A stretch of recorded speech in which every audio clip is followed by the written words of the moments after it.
খোদা দাও আমায় আবার ওমার দারাজ দিল দাওয়ালের মতো বীর সেনানি জাগাতে নিখিল দাও খোদা দাও আমায় আবার ওমার দারাজ দিল হামসাকে দাও ঘরে ঘরে জীবন দিতে অকাতরে আবার কাবা ভাঙতে এলে পাঠাওয়া বাবিল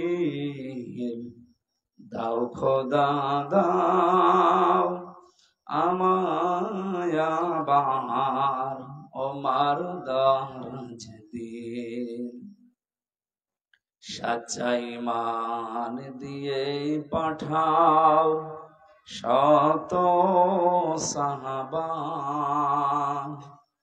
তাদের দেখে বিশ্ব আবার বলুক মারহাবা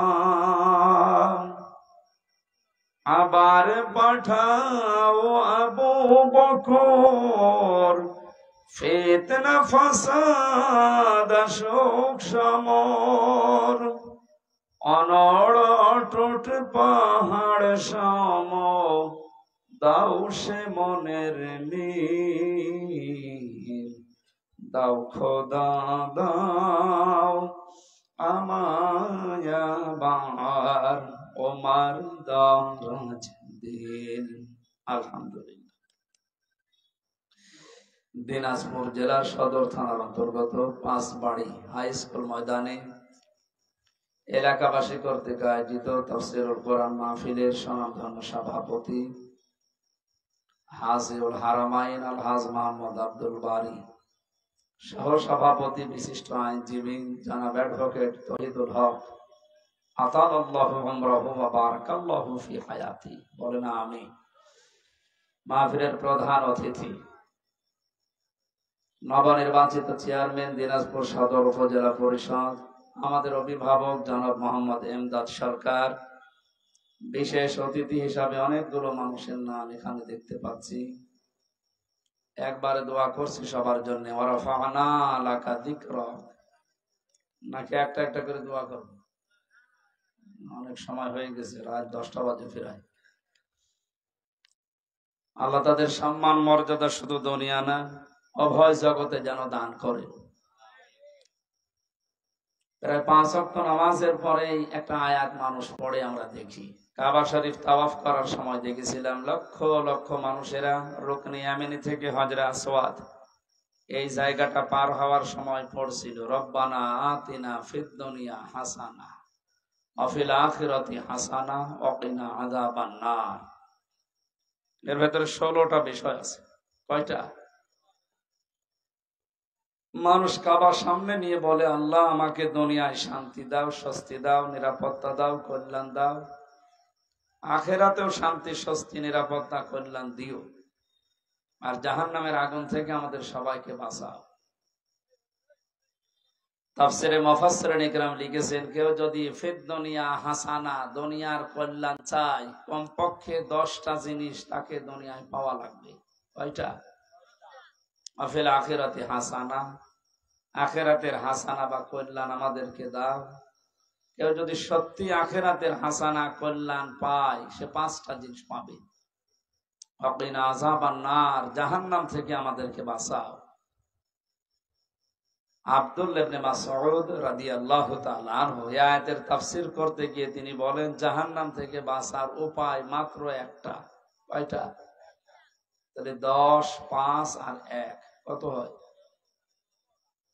এটা কি কবরস্থান? ও, পাশে পাশে থাকার কারণে আপনারাও কবরে চলে গেছে। এটা ক্লাস চলছে, আমরা তাফসীরের ক্লাস আকারে কথা বলি, তাফসীর আকারে কথা বলবো। লিখে দিয়েছেন যেটা, হক আদায় করার চেষ্টা করব তেলাওয়াতকৃত আয়াত থেকে ইনশাআল্লাহ। সামনে যেহেতু কুরবানি, এই সংক্রান্ত একটা আয়াত পড়েছি। আল্লাহ যেন হক আদায় করে কিছু কথা স্থান কাল পাত্র ভেদে বাস্তবতার নিরিখে বলার তৌফিক দেন, বলেন আমিন।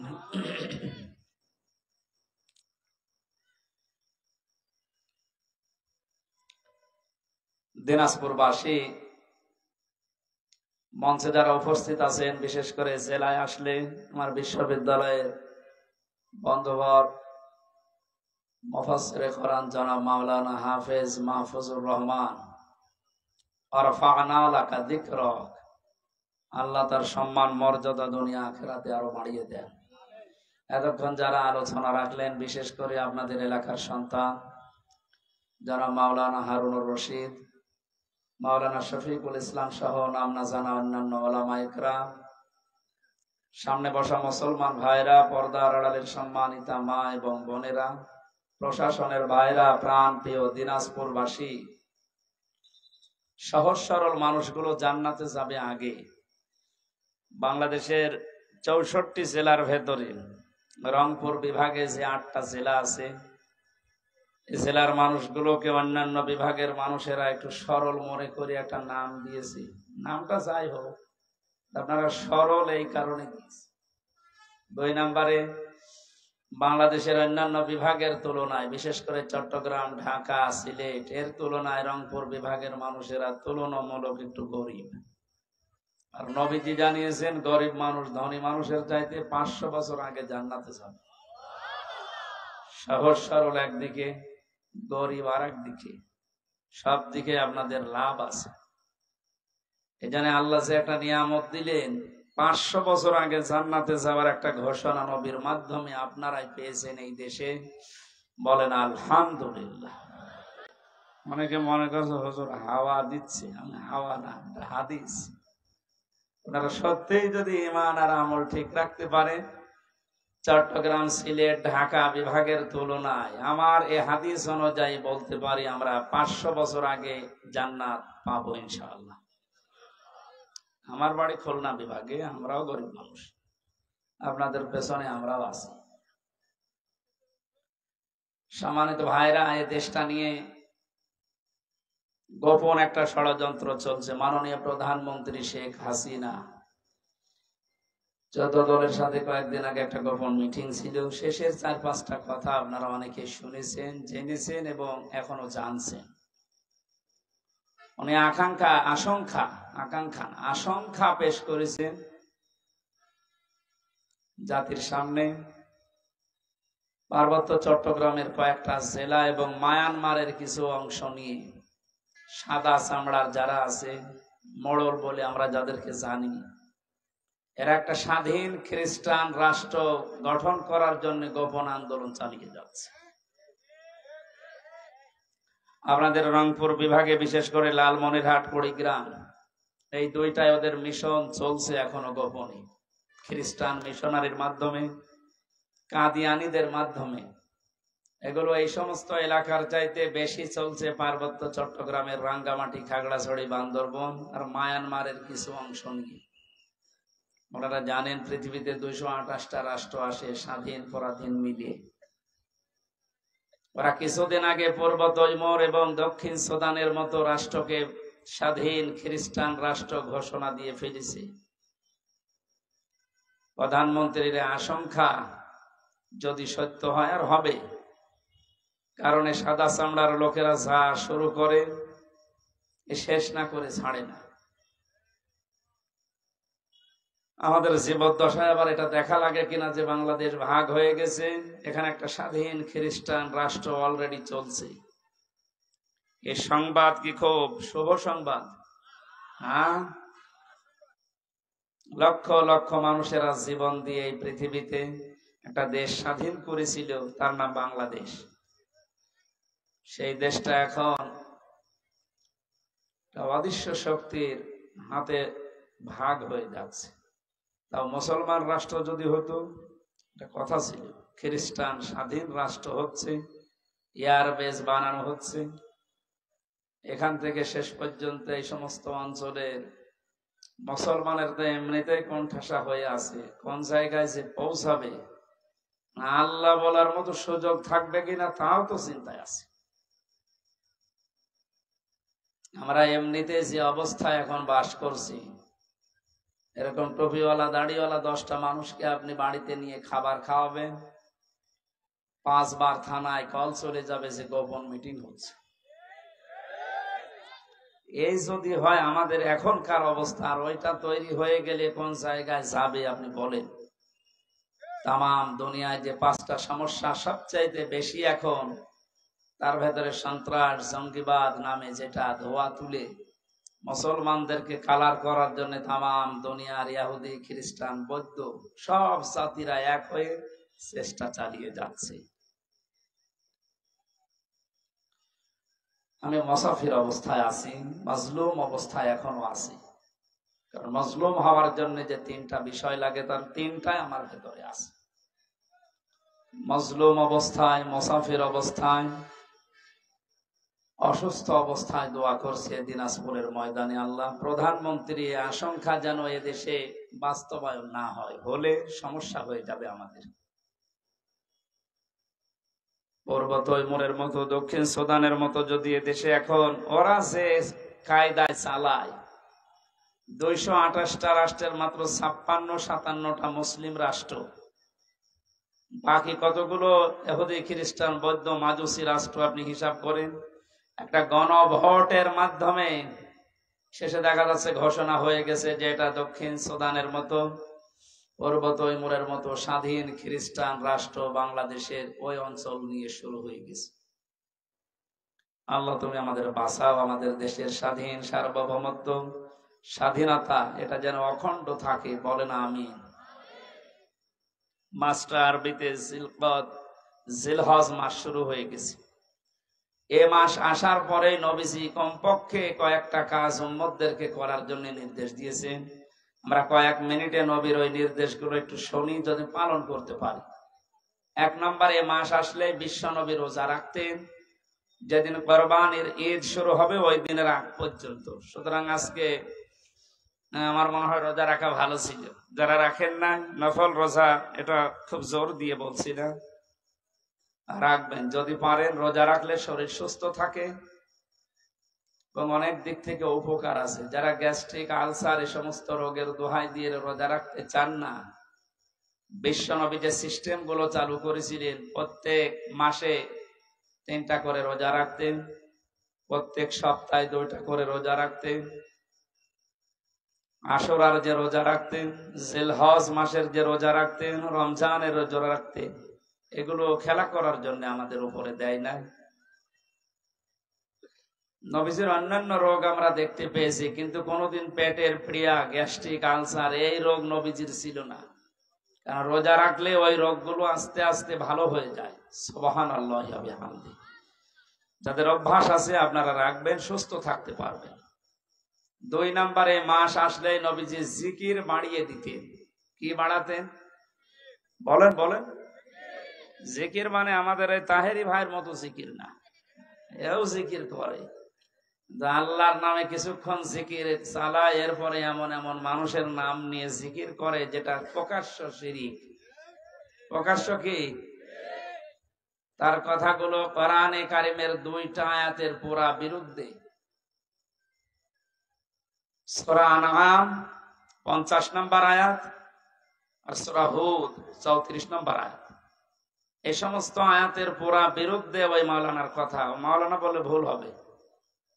বললাম লিকুলি নাফসি, হে নবী আপনি বলেন যে আমার সম্পর্কে আমার কোনো আয়ত্ত নেই, যে আমি ভালো করব না মন্দ করব এটা আমার আয়ত্তে নেই। এবং এ কথা আমি বলি না যে আমি ফেরেশতা হয়ে গেছি, আল্লাহর ধন ভান্ডার আমার কাছে আছে আর আমি গায়েবের খবর তোমাদের বলতে পারি, এ কথা আমি বলি না। কে বলছেন বলেন তো? আল্লাহ নবীজিকে দিয়ে কথাগুলো বলাচ্ছে যে আপনি বলেন যে আমি গায়েব জানি না, আল্লাহর ধন ভান্ডার আমার কাছে নেই আর আমি ফেরেশতাও না, আমার কাজ কি, আমার কাছে ওহী আসে, আমি এইটা তোমাদের কাছে প্রচার করি, এইটাই আমার কাজ।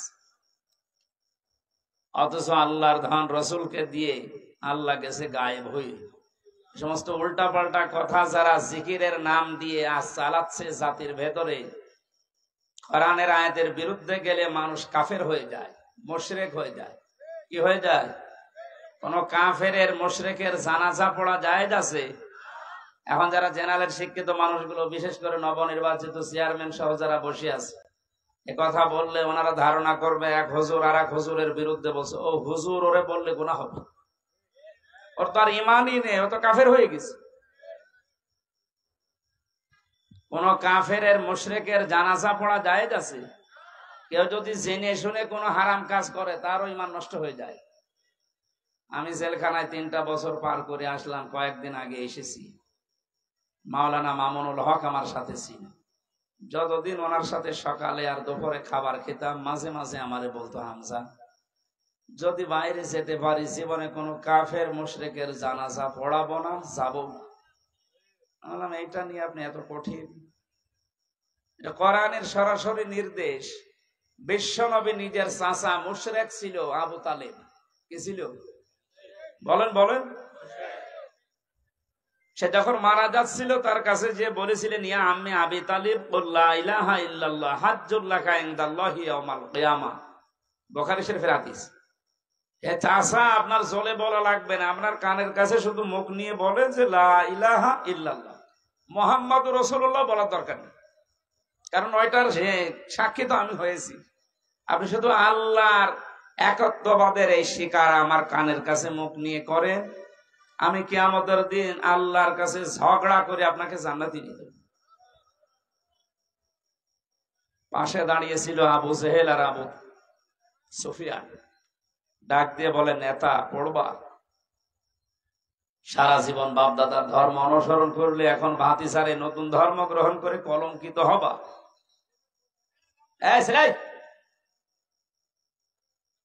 আমি কি আর কি মারছি? কথা বলেন কোন কারণ? আপনি যে যেখানে আছেন ওখানে বসেন, না দাঁড়িয়ে থাকে, কথা বলবেন না। মাত্র 1 ঘন্টা আমরা কথা বলবো। যে যেখানে আছেন দাঁড়িয়ে থাকেন, বসেন, অসুবিধা নেই। গরমের ভেতরে কি বলেন? এই এখানে বসুন। এই ছেলে, এই আশ্চর্য তো, দাদা এখানে যান।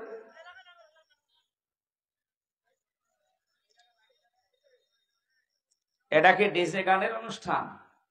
আপনি লিখে দিয়েছেন কি? এটা পুরা এখন ইবাদত চলছে। এ মানুষগুলো এত বড় গুরুত্বপূর্ণ কাজ সব বাদ দিয়ে, এত ব্যস্ত মানুষ যদি এখানে বসে থাকতে পারে চাতক পাখির মতো, আপনি সলিমতি কি হয়েছে আপনার? একটা কথা বলে দেখেন, এবার আসল নাম বলে দেব, একেবারে নিশ্চয় হয়ে যাবে। বিশ্বনবীর দিকে তাকিয়ে বলেন, ভাতিজা আমি তোমাকে ভালোবাসি, তোমার এই কালেমাটা আমি পড়তে পারলাম না, তুমি আমারে মাফ করে দিও। দিনাজপুরবাসী মাফ করার একচ্ছত্র মালিকানা কার? নবীজির আছে। নবীজি কাউকে মাফ করতে পারে? নবীজির মন খারাপ হয়ে গেল। সঙ্গে সঙ্গে জিবরাইল এসে সূরা কাসাসের 56 নম্বর আয়াতটা নাযিল করলেন, ইন্নাকা লা তাহদি মান আহাবাবতা ওয়ালাকিন্নাল্লাহা ইয়াহদি মাইয়াশা ওয়া হুয়া আ'লামু বিল মুহতাদিন। আল্লাহ পাক বলেন, হে নবী আপনি মন খারাপ করেন, এটা আপনার চাচা, আমি জানি। এ সারা জীবন আপনাকে কোলে নিয়ে কাঁখে নিয়ে চুমা দিয়ে লালন পালন করেছি, আমি দেখেছি। হেদায়েত আপনার হাতে ছেড়ে দেয়নি যে যাকে ভালো লাগে তাকে দিয়ে দেবেন। এটা আমি আল্লাহ আমার নিজের হাতে রেখেছি। আমি যাকে ভালোবাসি, আমি যাকে মনে করি, ইচ্ছা করি, তার হেদায়েত দেয়। আর আমি আপনার চাইতে ভালো জানি যে হেদায়েত পাবে কে। আপনি আপনার চাচা মনে করে বারবার চেষ্টা করছিলেন যে কানের কাছে মুখ নিয়ে হলেও অন্তত একবার বললেও আপনি তারে জান্নাতে নিয়ে যাবেন আমার সাথে বলে। কিন্তু লোকটার অবস্থা তো আমি জানি। আপনার দিকে তাকিয়ে ও নেতাদের দিকে তাকিয়ে সিদ্ধান্ত পাল্টিয়ে ফেলেছে। এই অবস্থায় মারা গেল। নবীজি আবু তালিবের কবরের পাশে দাঁড়িয়ে পর্যন্ত দোয়া করেছিলেন, হে আমার মাবুদ, আমার চাচা আবু তালিবকে তুমি মাফ করে দাও। সঙ্গে সঙ্গে ফেরেশতা জিবরাইল এসে বলে, হে নবী হাত নামান। কার জন্য হাত তুলেছেন? এই লোকটা আপনার চাচা, আল্লাহ তো ভালোভাবে জানে, কিন্তু লোকটা তো মুশরিক। লোকটা কি বলেন না কেন? মা কানা লিন নাবিয়্যি ওয়াল্লাযীনা আমানু আন ইস্তাগফিরু লিল মুশরিকিনা ওয়ালাউ কানু উলি কুরবা ইলা আখিরি আয়াত।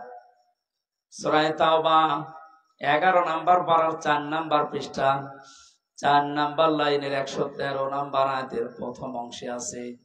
তাফসীর ইবনে কাসির থেকে বলছি, আল্লাহ পাক বলেন, হে নবী, কোন নবীর জন্য, কোন ইমানদারের জন্য এটা জায়েজ না, শোভনীয় না, উচিত না, বৈধ না যে কোন মুশরিকের জন্য আমি আল্লাহর কাছে ক্ষমা চাবে, যদিও ওইটা নিজের নিকটাত্মীয় হয়।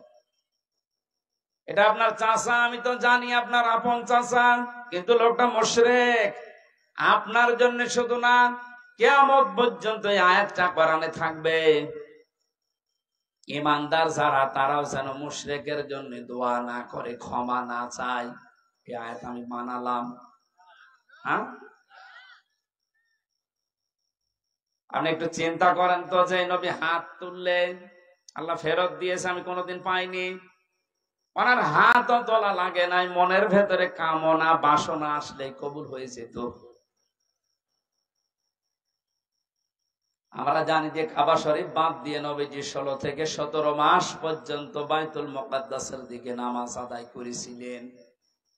হঠাৎ আসরের নামাজের সময় 2 রাকাত হয়ে গেছে, মনের ভেতরে একটা কামনা এসেছে, আল্লাহ, আমি যদি কাবার দিকে ঘুরে নামাজ পড়তে পারতাম, আমি শান্তি আরো বেশি পেতাম।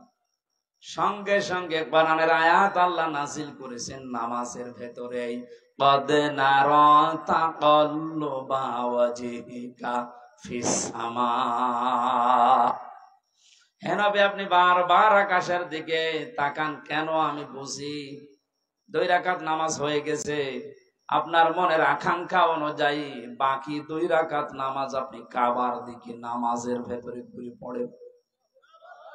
কাবা শরীফ হয়তো আমরা মনে করছি এইদিকে, ওই সময় বাইতুল মুকাদ্দাস ছিল এইদিকে, উনি নামাজের ভেতরে ঘুরে গেছে। এখানে কয়েকটা শিক্ষা ছিল, আমি ওইগুলোর দিকে না, আমার মূল কথা ছিল নবীজি হাতও তোলেন নাই, মনের ভেতরে কামনা বাসনা আসলে যদি কবুল হয়ে যায়, সেই নবী হাত তুলে দাঁড়িয়ে আছে, বসে আছে। নিজের আপন চাচার জন্য আল্লাহ হাত ফেরত দিচ্ছে। আপনার একটু চিন্তা আসে না কেন? নিজের আপন চাচা নবীর, সাধারণ মানুষের না, তাও সারা জীবন এত বেশি বিশ্ব নবীকে লালন পালন করেছিল। লাগবে না, বসেন, আমি কিন্তু পরে জিজ্ঞাসা করব কি বলছি আছে, তাহলে 1.5 ঘন্টা বসে থাকা না। আমি যে 12-13টা শিক্ষা বের করবো, শেষে আপনারে বলবো, বাতাস দেওয়া ছিল।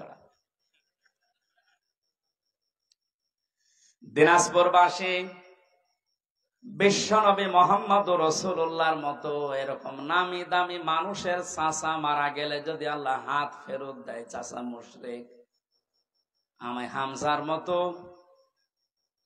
এমনকি কাবা শরীফের ইমাম এখন আব্দুর রহমান সোদাইসিকে দিয়েও যদি কেউ মুশরিকের জন্য দোয়া করে, ওইটা কবুল হবে। অথচ টাটকা মুশরিক বাংলাদেশে মরে যায়, আর আমরা দোয়া করে গরু জবাই করে বলে জান্নাতে দিয়ে আসি, মনে হয় কন্ট্রাক্টরি নিয়েছি। জান্নাত তো আমাদের বাবার নাকি? এটা পুরাটা ধোকাবাজি। খালি আপনাদের ওই গরু ছাগল গুলো নষ্ট হয়, তারা কিচ্ছু হয় না। এই জন্য এত কড়া ছিলেন, বারবার বলতেন, হামজা, কোন মুশরিকের জন্য আমি জানাজায় যাব না, এমনকি জানাজা পড়াবো না। আমাদের উচিত হচ্ছে আমাদের ঈমান যেন নষ্ট হয়ে না যায়, আর চাই নষ্ট হোক। আলেমের নাম নিয়ে আছে এমন কিছু মানুষ বের হচ্ছে এই দেশে, এদের পেছনে রাঘব বোয়ালরা আছে, আমরা জানি না। তো এত শক্ত কথা বলার পরে এই 96% মুসলমানের দেশে টিকে থাকা সম্ভব না। যে কথাগুলো বলা হয় পুরাপুরি ঈমান শেষ হয়ে গেছে, অথচ এর বড় কিছু আবেগলা নারী পুরুষ তার পেছনে আছে না নেই? বাংলার মুসলমানেরা হুশ আপনাদের কবে আসবে আমি জানি না। এখনই আপনাদের বিবেককে কাজে লাগান। ওয়াকালু লাউ কুন্না নাসমাউ আও নাকিলু মা কুন্না ফি আসহাবিস সাঈর। সূরা মুলকের 10 নম্বর আয়াতটা একটু ভালো করে খেয়াল করেন, আল্লাহর কথা। জাহান্নামে সাঈরের দরজা দিয়ে যখন মানুষ প্রবেশ করবে, দারোয়ান ফেরেশতা মালিক জিজ্ঞাসা করবে যে কেন এসেছেন আপনি জাহান্নামে সাঈরে। আমি এর আগে অনেকবার বলেছি জাহান্নামে একটা, জাহান্নামের দরজা 7টা। নিয়ে আসেন, আসেন যারা দায়িত্বে আছেন, এ থানার ওসি, সম্মানিত ওসি ফরিদুল স্যার কই আসতেছেন? আসেন আমাদের স্টেজে আসেন, চেয়ার এনে দেন। আমরা যে কথাটা বলছিলাম, শিরিক যদি কোনো মানুষ করে, এ লোকটা যদি মুশরিক সত্যি সত্যি প্রমাণ হয়ে যায়, এর জানাজা পড়া, এর জন্য দোয়া করা হারাম।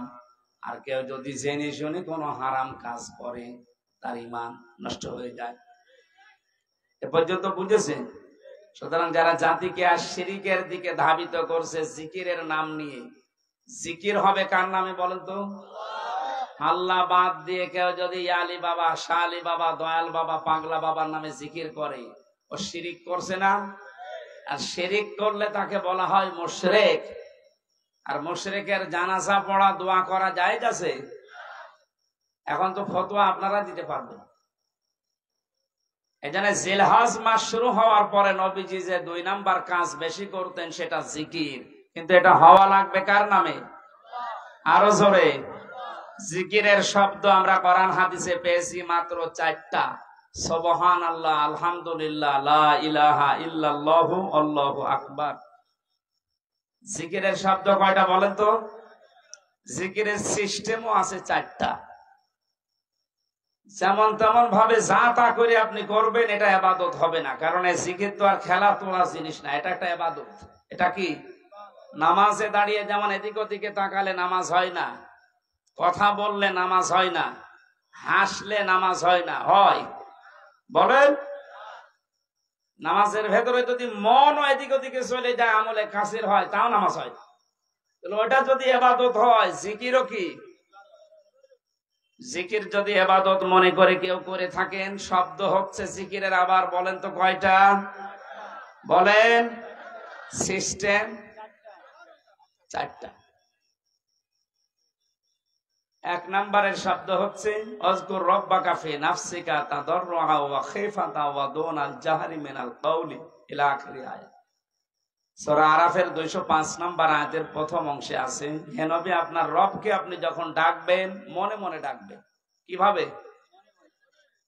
দিনাজপুরবাসী এটা রেকর্ড হচ্ছে, কালকে সারা দুনিয়ায় ছড়াবে। সবাইকে উদ্দেশ্য করে বলছি, জিকির যেহেতু ইবাদত, আরে জিলহজ মাস আসলে নবীজি এটা বাড়িয়ে দিতেন। সুতরাং পদ্ধতি নেওয়া লাগবে নবীর কাছ থেকে, কোনো বাবার কাছে না।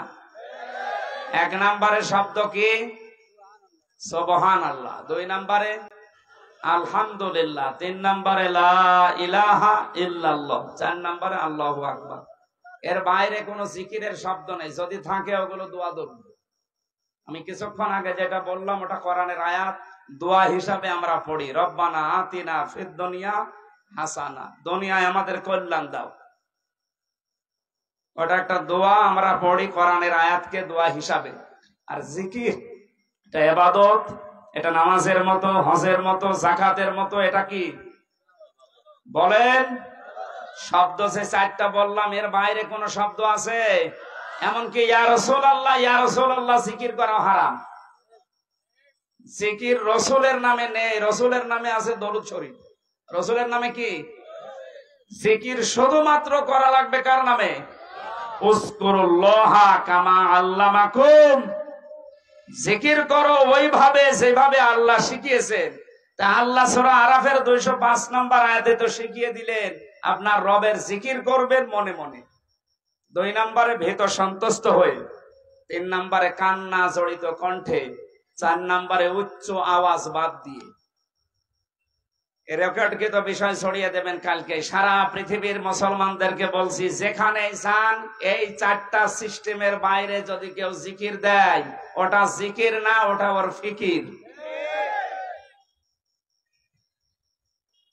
আমি আশা করি এটা ক্লাস চলছে, আপনি ছাত্রের মতো বুঝেছেন, নাকি আমি রিপিট করব? এক ছাত্র এসে কাঁদছিল বাবার কাছে, জিজ্ঞাসা করছে, কি কাঁদো কেন? কথা বলে না। কি কাঁদো কেন, কিছু বলো। রেজাল্ট দিয়েছে। রেজাল্ট দিয়েছে তো ভালো, ফেল করেছে না পাস করেছে? ছেলেটা বলছে, আব্বা ফেল করলেও তো কথা ছিল, ছিলাম 5-এ, নামিয়ে দিয়েছে 3। এরকম ছাত্র নয় তো আপনার? আবার আমি যা বলছি মনে থাকতেছে? সকালবেলা থেকে জীবনে কার্যকারী করা লাগবে। সুতরাং জিকিরের নামে উল্টা পাল্টা সবচাইতে বেশি এটা ভেজাল চলে বাংলাদেশ, ভারত আর পাকিস্তানে। পৃথিবীর বহু জায়গায় আমি আল্লাহর রহমতে গেছি, পাইনি। জিকির একটা ইবাদত, ওরা ইবাদতের মতো করে। অথচ এই 3টা দেশে এমন এমন জিকির চালু করেছে, দেখুন কোরআনে নেই, হাদিসে নেই, করলেই মানুষ মানে ইমান হারা হয়ে যায়। আল্লাহর নাম বাদ দিয়ে আলী বাবা, শাহ আলী বাবা, কি বাবা বাবা নাম তুলিস আল্লাহ জানে। আল্লাহ আমাদেরকে বোঝার তৌফিক দিন, বলেন আমিন। জাহান্নামের এই মালিক যে দারওয়ান ফেরেশতা দাঁড়িয়ে আছে, ও কিন্তু জিজ্ঞাসা করবে যে কেন আসলে এখানে। ওরা 2টা কথা বলবে। যারা জাহান্নামে যাবে তারা কথা বলবে কয়টা? তারা বলবে, আমরা 1 নম্বরে শোনার পরে না শোনার ভান করে থাকতাম। এই চরিত্রের মানুষ দেশে নেই? আছে মানে আমরা এদেশে কোরআন হাদিসের কথা কম বলা হয়? তো অধিকাংশ মানুষ শোনার পরে না শোনার ভান করে থাকে। অমানা যুলামু মিম্মান ইফতারা আলাল্লাহিল কাযিবা ওয়া হুয়া ইদআ ইলাল ইসলাম। সূরা সাফের 7 নম্বর আয়াতের প্রথম অংশে আল্লাহ জানিয়েছেন, এই পৃথিবীতে আমি আল্লাহর ভাষায় সবচাইতে বড় জালেম হচ্ছে ওই লোকটা যাকে ইসলামের দিকে ডাকা হয়, আহ্বান করা হয়, অথচ এই লোকটা ঘাড় ঘুরিয়ে অন্যদিকে চলে যায়। আর এই চরিত্রের মানুষ আমাদের দেশে বেশি। জাহান্নামে লাশার বর্ণনা পড়েছিলাম কোরআনে কারিমের সূরা মারিজে। আল্লাহ পাক জানিয়েছেন, কাল্লা ইন্নাহা লাযা নাসাআতাল লিশআওয়া। জাহান্নামের লাশা একটা দরজার নাম। এখানে ওসি সাহেব আছে, চেয়ারম্যান আছে, জেনারেল শিক্ষিত মানুষ। ওনারা যদি জিজ্ঞাসা করেন জাহান্নাম কয়টা, আমার মনে হয় এক বাক্যে বলবে 7টা। জিজ্ঞাসা করে দেখেন। অথচ কোরআনে কারিমে, হাদিসে, আমি তো কোরআনের উপরে অনার্স মাস্টার্স করেছি, আমি দেখেছি ওরা কোরআনে কোন জায়গায় জাহান্নাম 7টা এ কথা নেই। লাহা সাবাআতু আবওয়াব। আল্লাহ বলেন জাহান্নামের দরজা 7টা। কয়টা? লিকুল্লি বাবিম মিনহুম জুজউম মাকসুম। পৃথিবীতে যে যেই ধরনের অপরাধ করবে, গুনাহ করবে, আল্লাহ তাকে ওই দরজা দিয়ে প্রবেশ করিয়ে শাস্তি দেবে। এখানে যে বর্ণনা চলছে, কোন দরজা? লাযা। বলেন বলেন। আগেরটা গেল সাঈর। 2টা কারণে আল্লাহ সাঈর নামে ওই দরজা দিয়ে প্রবেশ করিয়ে শাস্তি দেবে। 1 নম্বরে যারা শোনার পরে না শোনার ভান করে থাকতো। 2 নম্বরে যারা তাদের আকেল, তাদের কমন সেন্স, যাদের বিবেক কাজে লাগাতো না দুনিয়ায়, এই 2টা গুণ যাদের, তাদের সাঈরে আল্লাহ দেবে। আল্লাহ যায় দেওয়ার জন্য 2টা গুণ আমরা পেয়েছি। 1 নম্বরে তাদউ মান আদবারা ওয়া তাওয়াল্লা। জাহান্নামে লাযা এই দরজা তাদেরকে ডাকবে যারা সত্যকে সত্য জানার পরও ঘাড় ঘুরিয়ে চলে যেত। আর এটাও বাংলাদেশে বেশি। আমাদের জাতির পিতা হযরত ইব্রাহিম নবী আলাইহিস সালাম, তিনি আমার আল্লাহকে খোঁজ করার জন্য নিজের তরফ থেকে চেষ্টা করে করে খুঁজে নিয়েছিলেন। কখনো রাতের বেলা আকাশের তারকা, চাঁদ, দিনের বেলায় সূর্য, গাছ, এ সমস্ত জিনিসগুলো দেখে দেখে যেই অস্ত্রমিত হয়ে যেত, বলতো না যা ডুবে যায় সেগুলো আমার মালিক হতে পারে না। তিনি শেষে ঘোষণাই দিয়েছিলেন, হে আমার জাতির লোকেরা শুনে রাখো, ইন্নী ওয়াজ্জাহাতু ওয়াজহিয়া লিল্লাযী ফাতারাস সামাওয়াতি ওয়াল আরদা হানিফা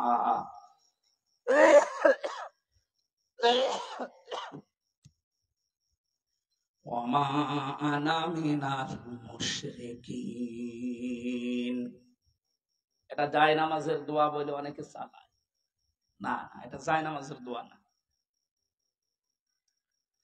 এখানে অনেকগুলো বিষয় শেখার আছে। যারা ইসলাম সম্পর্কে না জেনে এরকম উল্টাপাল্টা কাজ ইবাদত মনে করে করেন, এগুলো বেদাত হবে। এটা কি জায়নামাজে দাঁড়ানোর দোয়া? এটা কোরআনে কারিমের সূরা আনআম ৭৯ নম্বর একটা আয়াত।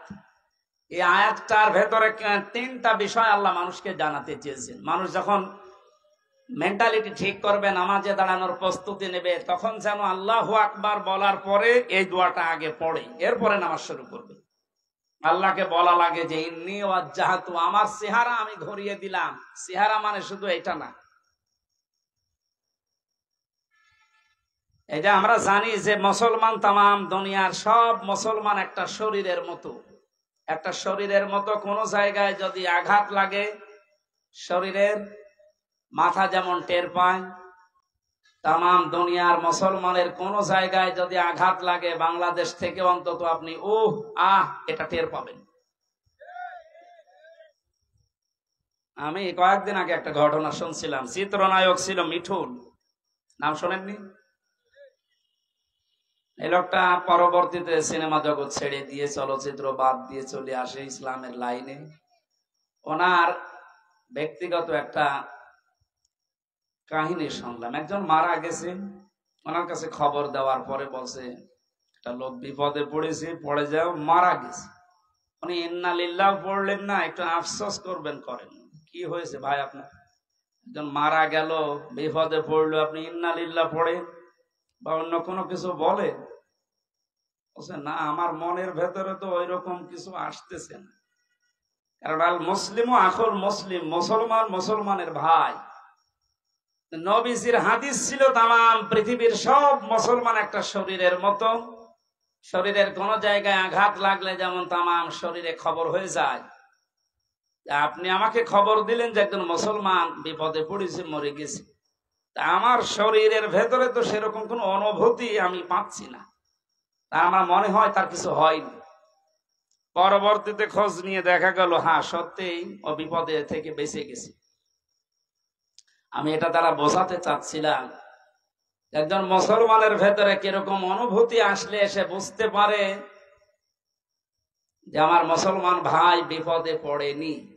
তাম দুনিয়ার মুসলমানেরা যদি আজ নবীজির হাদিস অনুযায়ী একটা শরীরের মতো আমরা হতে পারতাম, আমার মনে হয় ফিলিস্তিনে যে অবস্থা চলছে আরো অনেক আগে স্বাধীন হয়ে যেত। আমরা ওই হাদিসটাকে ওই ধাঁচে নিয়ে যেতে পারিনি। তাহলে আমার চেহারা বলতে শুধুমাত্র এই মুখমণ্ডল না, আমার ব্যক্তি, পরিবার, সমাজ, রাষ্ট্র, প্রত্যেকটা একটা চেহারা। প্রত্যেকটা কি?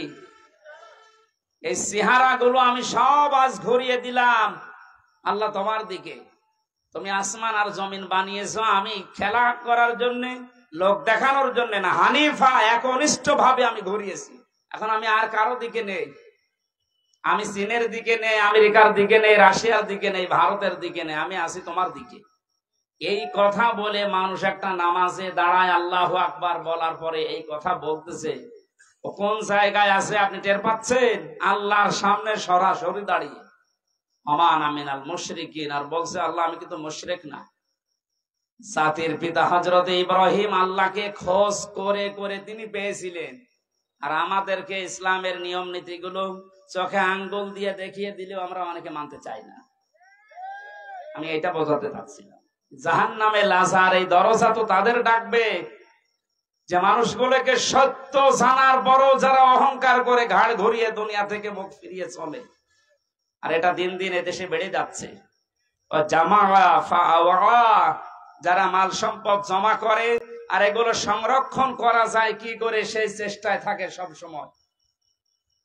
এই আয়াতের তাফসীর অনুযায়ী দুইটা কথা খুব গোপনে বলছি, মাইক বাদ দিয়ে বলবো নাকি? কোরআনে কারিমে আল্লাহ রাব্বুল আলামিন জানিয়েছেন, ওমান আ'রাদা আন যিকরি ফাইন্না লাহু মাঈশাতান দানকা ওয়া নাহশুরুহু ইয়াওমাল কিয়ামাতি আ'মা।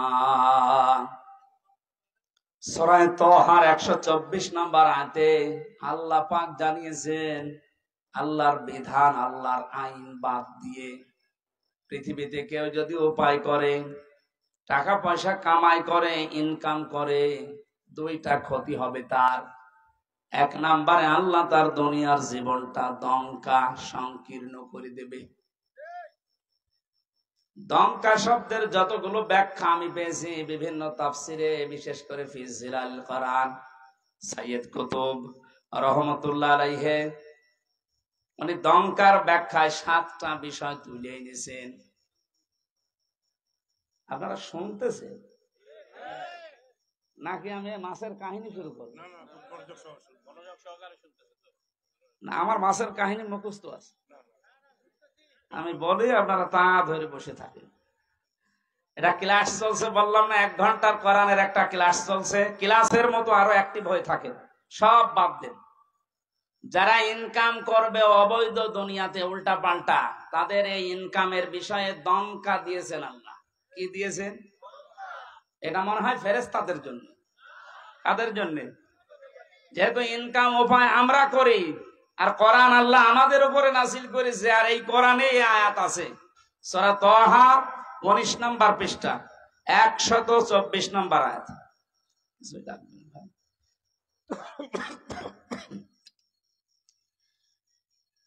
যেহেতু সব শ্রেণীর মানুষ এখানে আমরা আছি, এই জন্য আয়াতটা আমরা তুলে নিয়ে আসলাম এই জামাআ ফাওয়ার ব্যাখ্যায়।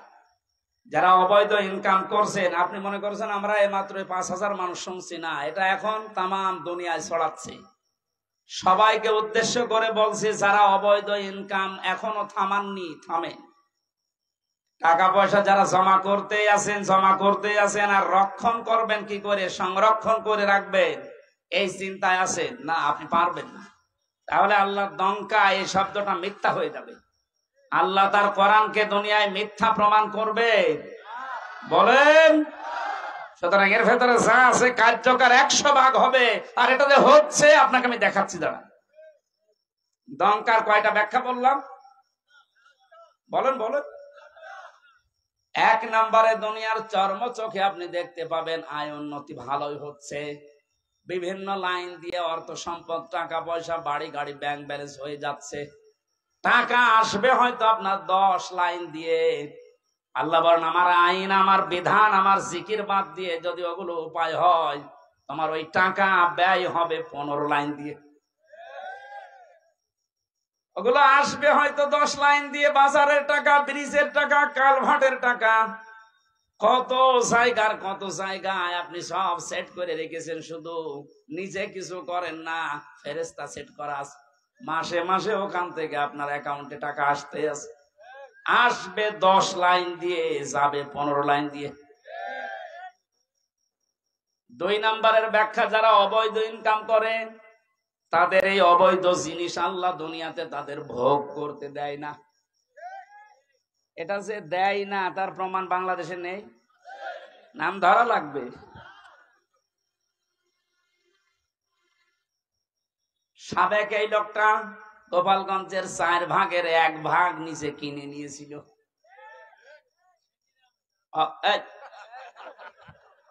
অথচ ওনার যা বেতন, উনি যদি মরণ পর্যন্ত বেতন পায়, তাও তো এই জমি কিনা সম্ভব না। একটা জেলার 4 ভাগের 1 ভাগ যদি একজনের হয়, তা আমরা কি ঘাস কাটছি?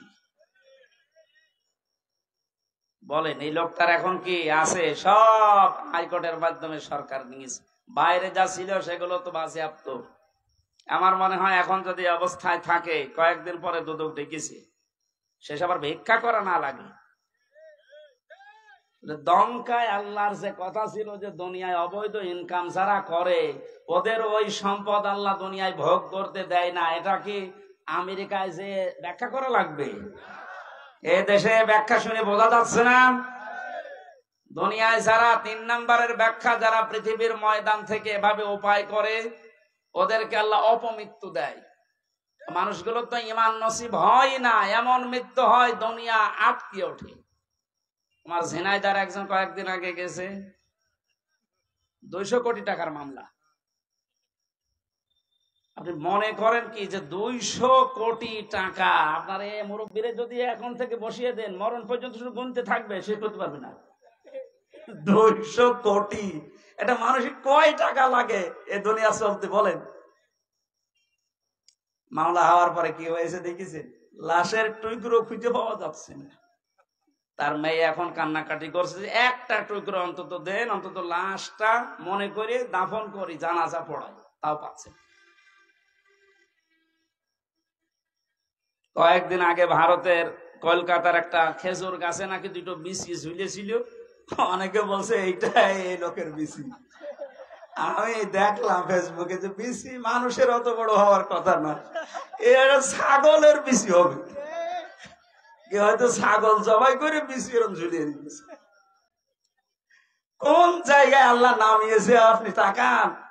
আপনি এখনো অবৈধ ইনকাম বন্ধ করেন না, উল্টা পাল্টা মামলা দিয়ে মানুষকে আপনি কালার করে দিন। এজন্য এগুলো করেন না। যারা মানুষের নামে মিথ্যা মামলা দেন, মানুষকে হয়রানি করেন, এর মাধ্যমে জুলুমের মাধ্যমে অবৈধ টাকা ইনকাম করেন, টাকা আপনি ভোগ করে যেতে পারবেন না। যদি করতে পারেন তাহলে এই আয়াত মিথ্যা হয়ে যাবে, কোরআন শরীফ জীবনও মিথ্যা হবে না। 2 নাম্বার আপনার অপমৃত্যু হবে, আপনি ঈমান নিয়ে যেতে পারবেন না, বেঈমান হয়ে মরবেন। এগুলো আল্লাহ একটা একটা করে দেখাচ্ছে। এইরকম চোখে আঙ্গুল দিয়ে দেখিয়েও যদি আমাদের পরিবর্তন না আসে, আবার কবে হুঁশ আসবে আমাদের?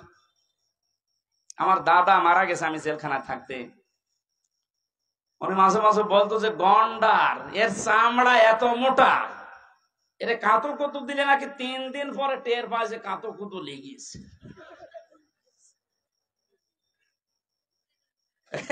লোক শ্বশুর বাড়ি যাচ্ছিল, রাস্তার পর এক গন্ডা কাঁতো কুতু দিয়েছে। কি গো, আমারে কাঁতো কুতু দিলে আমি হাসি, আর এ হাসে না কেন? 3 দিন শ্বশুর বাড়ি থাকার পরে আসার সময় দেখছে হ্যাঁ গন্ডার হাসতেছে। বলছে বন্ধু, তোমার 3 দিন আগে কাতুকুতু দিয়েছি আমি, তখন তো তুমি হাসলে না, আজকে হাসতেছো। গন্ডার ওর নিজের ভাষায় বলছে, ভাই 3 দিন আগে যখন আপনি দিলেন, 3 দিন সময় লেগেছে চামড়া ভেদ করে আমার শরীরে কাতুকুতু লাগতে। গন্ডারের কাতুকুতু লাগে কয়দিন পর, আমাদের সাথে সাথে। আমি আজ 12-13 বছর কাতুকুতু দিচ্ছি, তারপরেও তো আমার জাতির হুঁশ হয় না। সেই বিশ্ববিদ্যালয়ে 10 সালে ভর্তি হওয়ার পরে আমি মনে হয় 11-12 সাল থেকে ওয়াজের মাহফিলে, 12 সাল থেকে 24 সাল, এই 12 বছর, কত 3 বছর নাই ছিলাম ভেতরে, 9 বছর তো কাতুকুতু দিয়েছি বিভিন্ন কায়দায়। কই জাতির তো কোনো পরিবর্তন নেই। অবৈধ ইনকাম কি কমেছে? এমনকি আমারে ধরার পর আমার বাবার কাছ থেকে টাকা নিয়েছে। কই অবৈধ ইনকাম তো কমছে না। আর আমার মনে হয় এই আয়াতের উপর আমাদের এখনো 100% বিশ্বাস হয়নি, ভাষা বিশ্বাস আছে। এই জন্য লাজায় যাওয়ার যে কারণগুলো বললাম, এগুলো যেন আমাদের ভেতরে থাকলে আমরা এখনই থেমে যাই। সাইরে যাওয়ার যে কারণগুলো বলছে, এগুলো থাকলে যেন আমরা থেমে যাই। আল্লাহ আমাদের আমল করার তৌফিক দাও, আমিন। আরো জোরে বলেন। আমার ভাইরা, জিলহজ মাস যেহেতু শুরু হয়ে গেছে, নবীজি যেভাবে জিকির করতেন, আজ যারা জাতিকে জিকিরের নাম নিয়ে মুশরিক বানাচ্ছেন, শিরিকের দিকে ধাবিত করছেন, তারাও থামেন। জিলহজ মাসের 3 নাম্বার আমল, নবীজি এ মাস আসলেই ঘোষণা দিতেন, যাদের সামর্থ্য আছে তারা যেন অবশ্যই কোরবানি করে। কি করে? বলেন বলেন। এ শব্দটা সে জন্মের পর থেকে শুনছি, কোরবানি কি, এটা এর ইতিহাস কি, কোথা থেকে এসেছে, এটা শুরু হয়েছে কোন দিন থেকে? অধিকাংশ মানুষ আমরা ইব্রাহিম আলাইহিস সালামের জীবন থেকে মনে করে কোরবানি পেয়েছি। হযরত ইব্রাহিম আলাইহিস সালাম তার সন্তানকে জবাই করছে, কোরবানি দিচ্ছে ইসমাইলকে, এটা থেকে আমরা জানি না। কোরবানি শুরু হয়েছে এসে দুনিয়া শুরুর পর থেকে। ওইটাই আল্লাহ তেলাওয়াত করে করে আমাদেরকে শুনিয়েছেন নবীর মাধ্যমে। আল্লাহ পাক বলেন সূরা মায়েদা 27 নম্বর আয়াতটা আমরা পড়েছি। এখান থেকে আমরা কয়েকটা কমপক্ষে 12টা শিক্ষা বের করব আজকে। আপনারা থাকবেন তো কিছু সময়? ঠিক আছে। যেটা একটা নতুন বিষয়, বোঝার জন্য একটু মন মানসিকতা এদিকে দিয়ে রাখবেন। জন্মের পর থেকে যারা কোরবানি শোনেন, শুধু ইব্রাহিম ইসমাইল নবী না, জন্মের পরে না, এই পৃথিবী তৈরি হওয়ার পর থেকে কোরবানির সিস্টেম চলে আসতেছে। হয়তো এক এক নবীর সময় এক এক রকম সিস্টেম ছিল। হযরত আদম আলাইহিস সালামের 2 সন্তানের ব্যাপারে আল্লাহ বলেন, হে নবী, আপনি আপনার উম্মতদের সামনে এই আয়াত তেলাওয়াত করে শোনান। দিনাজপুরবাসী, আল্লাহর নবী মুহাম্মদুর রাসূলুল্লাহ যদি এখন বেঁচে থাকতেন, এই দিনাজপুরের 5 বাড়িয়ে রাস্তার পাশ দিয়ে যদি এখন হেঁটে যেতেন, এই ময়দানে যদি এতগুলো উম্মত দেখতেন, এখানে বসে বসে উনি এই আয়াত তেলাওয়াত করে শোনাতেন। কারণ সামনে এখন এই বিষয়গুলো আমাদের আছে, কোরবানি। কোরআনে কারীম থেকে এবার বলছি, জবান খুলে বলেন, শয়তান যেন আশপাশে থাকলেও দূরে চলে যায়। আউযু বিল্লাহি মিনাশ শাইতানির রাজিম। বিসমিল্লাহির রহমানির রহিম।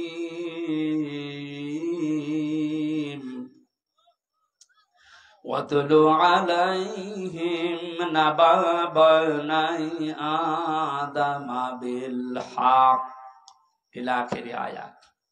সূরা মায়েদা কোন সূরা? বলেন বলেন।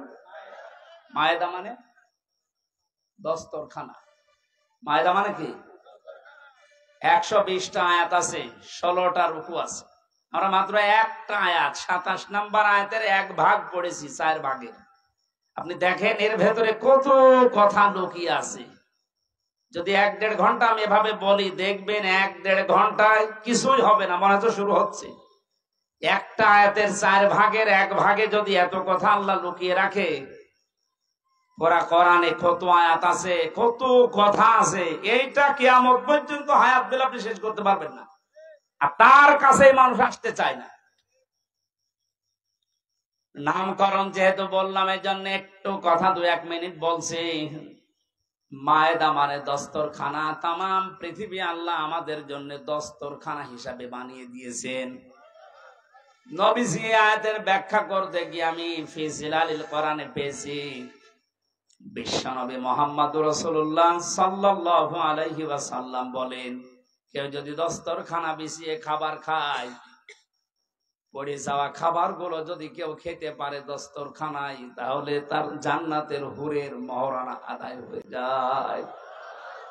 এই কথা বুঝলে সুবহানাল্লাহ বলছেন তো। দস্তরখানায় পড়ে যাওয়া খাবার উঠিয়ে খেলে জান্নাতের হুরের দেড়মোহর আদায় হয়। আপনি এখনো মরেননি, জান্নাত পাবেন কিনা গ্যারান্টিও নেই। অথচ 1500 বছর আগে নবীজি এই কথা আমাদেরকে শুনিয়েছেন যে দস্তরখানায় পড়ে যাওয়া খাবার উঠিয়ে খেলে জান্নাতের হুরের দেনমোহর আদায় হয়। তাহলে আমলটা যদি আজকে থেকে শুরু করি, বিশ্বাস অন্তত করতে পারবো যে আমি আর যাই হোক জান্নাত পাবো। না তো নবীজি কথা বলতেন না। দ্বিতীয় নম্বরে, আমাদের এই শরীরের ভেতরে 360টা হাড় আছে, জোড়া দেওয়া আছে, জয়েন্ট দেওয়া আছে। আল্লাহর নবী বলেন, সাহাবীরা তোমরা প্রতিদিন 360টা এই জোড়া আছে এই জোড়া রগের হাড়ের সাদগা আদায় করবা। সাহাবীরা বলেন, হুজুর আমরা এত গরিব মানুষ, প্রতিদিন সাদগা করব, টাকা পাবো কোথায়? নবীজি বলেন, 2টা কাজ করবা দুনিয়ায়, তাহলে 360টা হাড়ের সাদগা আদায় হয়ে যাবে। 1 নম্বরে, মসজিদে যদি কোনো ময়লা আবর্জনা থুথু লালা এরকম কিছু পড়ে থাকে, কারো উপরে না তাকিয়ে নিজের দায়িত্ব মনে করে ওটা ফেলে দিবা। অথচ এই দায়িত্ব এখন শুধু ইমামের, মুয়াজ্জিনের আর খাদেমের। হাদিসকে শুধু ইমাম, মুয়াজ্জিন, খাদেমরা মানবে আর আমরা আল্লাহর ওলি হয়ে গেছি। আজকে থেকে এই যে হাড়গুলোর জয়েন্ট, আপনি কি মনে করছেন এমনি এমনি জয়েন্ট গুলো আল্লাহ দিয়েছে? এভাবে যদি সোজা থাকতো দুনিয়ায় কিছুই ধরতে পারতেন না। এত সুন্দর করে আমার আল্লাহ একটা জিনিস ধরার জন্য 360টা জোড়া দিয়ে দিয়েছেন। এগুলো তো সাদগা আদায় করা লাগবে। আজকে থেকে কোন মসজিদে যদি ময়লা পড়ে থাকে নিজের দায়িত্ব মনে করে আপনি তুলে ফেলে দেবেন। সুবহানাল্লাহ বলার যে কায়দা, আমার মনে হয় কিয়ামতের আগে আমল হবে না। 2 নম্বরে রাস্তায় চলতে গিয়ে কোন কষ্টদায়ক বস্তু যদি আপনি দেখতে পান নিজের ইমানি দায়িত্ব মনে করে এটা তুলে উঠিয়ে ফেলে দেবেন। তো বাংলাদেশের মানুষের চরিত্র স্বভাব আলাদা। রাস্তার ময়লা মাটি এগুলো তুলে আরো ফেলে দেওয়ার কথা, আর আমরা বাড়ি ঘরের সব পরিষ্কার করা ময়লা রাস্তায় এনে ফেলে রাখি থাক। নবীজি বলেন যারা রাস্তার কষ্টদায়ক বস্তু তুলে ফেলে দেয় এদের ইমানের যে 77টা অঙ্গ আছে তার ভেতরে সর্বনিম্ন স্তর এইটা যে তার ইমান আছে, বোঝা যাবে রাস্তার কষ্টদায়ক বস্তু তুলে ফেলে দিয়েছে।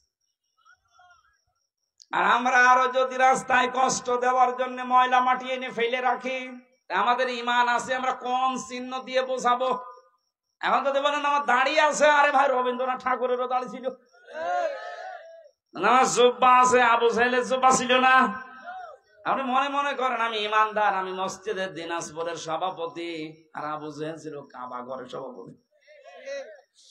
ইমান বোঝাতে হলে এই 77টা বিষয় আপনাকে জানা লাগবে। প্রথম হচ্ছে লা ইলাহা ইল্লাল্লাহর ঘোষণা দেওয়া, সর্বনিম্ন হচ্ছে রাস্তার কষ্টদায়ক বস্তু তুলে ফেলে দেওয়া। নবীজি বলেন যদিও তুলে ফেলে দিতে পারে তাহলে বুঝবে সে যেন তার ভেতরে ঈমান আছে। পৃথিবীর মানুষেরা 750 কোটি মানুষ এখন মুসলমানদের নবীর এই হাদিসের দিকে তাকান। রাস্তার কষ্টদায়ক বস্তু তুলে ফেলে দেওয়া যে মুসলমানের ইমানের সর্বনিম্ন স্তর চিহ্ন, সেই মুসলমানদেরকে মানুষকে কষ্ট দেবে এটা আপনারা মানেন কি করে? কিছু হলে আমাদের উপরে দোষ চাপিয়ে দেন। আমাদের ইমানের তো সর্বনিম্ন স্তর এটা যে রাস্তায় কোনো কষ্টদায়ক জিনিস থাকতে পারবে না। আর আমাদেরকে দুনিয়ায় কষ্টদায়ক যত দুনিয়ায় সব কিছুর মূলে আপনারা আমাদেরকে রেখেছেন, কিছু হলেই আমাদের দোষ। সুতরাং বুঝতে হবে যারা মানুষকে কষ্ট দেওয়ার জন্য কাজ করে এরা নবীর উম্মত, মুসলমান না, এরা অন্য কিছু। সূরা মায়েদার যে নামকরণ শুনলেন, এখান থেকে আপনি কি পেলেন বলেন তো? আজকে থেকে আমলটা শুরু করা দরকার। দুনিয়া আল্লাহ মায়েদা দস্তরখানা হিসাবে আমাদের সামনে উপস্থাপন করে দিয়েছেন। দস্তরখানার যেমন বিভিন্ন জায়গায় খাবারগুলো আমার আল্লাহ আমরা সেট করে রাখি, তামাম দুনিয়া মনে হচ্ছে আমাদের জন্য খাবারের একটা প্লেট। কি কথা বলে না কেন? বাংলাদেশের দিকে তাকান, এক এক এলাকাকে আল্লাহ এক একটা প্লেটে যেমন 4-5 রকমের খাবার দেয়, এই বাংলাদেশটাতেও আমার আল্লাহ এক একটা অঞ্চলকে খাবারের প্লেট ওইভাবে সাজিয়েছে। দিনাজপুরে যেভাবে লিচু হয়, আমাদের কুষ্টিয়াতে, মেহেরপুরে, চুয়াডাঙ্গায় আপনি পাবেন না। আমাদের এলাকায় যেটা হয় ওইটা এখানে পাওয়া যাবে না, তামাক। ছাগলেও খায় না, অথচ দিনাজপুরের লোকেরা খায়। কথা বলছে না কেন? এই যে রংপুরে আকিস গ্রুপের, এরপরে লালমনিরহাটে আকিস গ্রুপের যে বিশাল ভান্ডার, এগুলো তৈরি হচ্ছে আপনাদের এলাকায়, তাহলে আপনারা না খেয়ে তো অন্তত ছাড়েন না। বিড়ি ছাড়া খাচ্ছেন, এই বদ অভ্যাসটা আজকে আল্লাহর জন্য বাদ দিয়ে দেবেন। কারা কারা বাদ দিতে পারবেন দেখি? বিড়ি খোর কয়েকটা আছে এখানে, আলহামদুলিল্লাহ আজকের মাহফিল সাকসেস হবে, আপনি ছেড়ে দেবেন ভাই। শুধু দোষ আপনারও দেয় না, আপনার স্ত্রী নেই। সম্মানিত মা বোনেরা যদি এসে থাকেন, আপনার স্বামী যদি বিড়ি খায়, সিগারেট খায়, ওর বিছানা আলাদা করে, ও শয়তান থাকে কোন জায়গায় দেখবো, শেষে যে থাকতে পারবে না, বাধ্য হয়ে ওই ছেড়ে দেবে।